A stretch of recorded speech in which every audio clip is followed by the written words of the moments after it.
આપના પૂર્વ મંત્રી કૈલાશ ગેહલોતે કેસરીયો ખેસ ધારણ કર્યો, કહ્યું નિર્ણય કોઈના દબાણમાં નથી લીધો। દિલ્હી સરકારમાં મંત્રી રહી ચૂકેલા કૈલાશ ગેહલોતે રવિવારે આમ આદમી પાર્ટીમાંથી રાજીનામું આપી ભાજપ સાથે જોડાઈ ચૂક્યા છે। કૈલાશ ગેહલોત દિલ્હીમાં આમ આદમી પાર્ટીમાં ગૃહ, પરિવહન, આઈટી અને મહિલા અને બાળ વિકાસ સહિત ઘણા મોટા વિભાગોનો હવાલો સંભાળતા હતા। કૈલાશ ગેહલોત ભાજપમાં જોડાયા ત્યારે દિલ્હી પ્રદેશ અધ્યક્ષ વિરેન્દ્ર સચદેવાએ તેમનું સ્વાગત કર્યું હતું। સચદેવાએ કહ્યું કે કૈલાશ ગેહલોત યુવા અને ગ્રામીણ વિસ્તારોમાં તેમના ઉત્તમ કાર્ય માટે જાણીતા છે।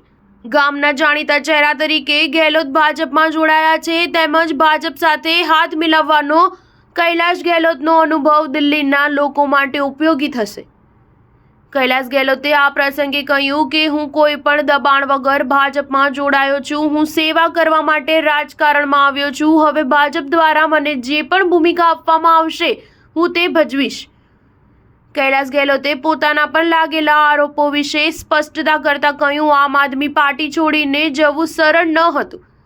આપમાં પરિસ્થિતિ અનુકૂળ ન હતી। પાર્ટીમાં આત્મવિશ્વાસ ડગમગી ગયો હતો। તેમણે વધુમાં કહ્યું, ઈડી અને સીબીઆઈના દબાણની વાત ખોટી છે। હું કોઈના દબાણમાં આવીને નિર્ણય લેતો નથી। દરેક મામલે કેન્દ્ર સાથે ટકરાવ ખોટો છે। કૈલાશ ગેહલોત કેજરીવાલ અને આતિશી બંનેની કેબિનેટમાં ખાસ મંત્રીઓમાં સ્થાન ધરાવતા હતા।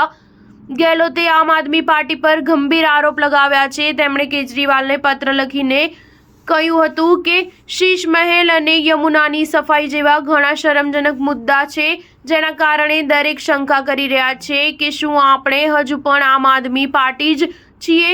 કૈલાશ ગેહલોતે પોતાના રાજીનામામાં લખ્યું છે કે દિલ્હી સરકાર પોતાનો મોટાભાગનો સમય કેન્દ્ર સાથે લડવામાં વિતાવશે, જેથી રાજ્ય પ્રગતિ કરી શકશે નહીં।